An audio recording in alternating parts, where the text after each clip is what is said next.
আসসালামু আলাইকুম। আজকে আপনাদের সাথে ইউনিক একটি রেসিপি শেয়ার করব। আমরা দিয়ে ডিমের টক রান্না। প্রথমে কড়াইতে একটি মশলা তৈরি করে নিব। এই মশলাটা স্বাদ দ্বিগুণ বেড়ে যাবে।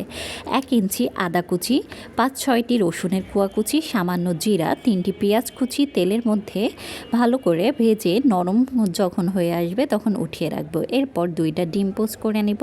তারপর ওই তেলে আমরা খোসা ছাড়িয়ে একটু ছুরি দিয়ে চারপাশে কেচে ভালো করে ভেজে নিতে হবে। এবার আমরা যে মশলা তৈরি করে ভেজে নিয়েছিলাম ওইগুলোর সাথে নারকেল দিয়ে 3-4 চামচের মতো পেস্ট তৈরি করে নিব। এই পেস্টটা দিয়ে দিব এখন।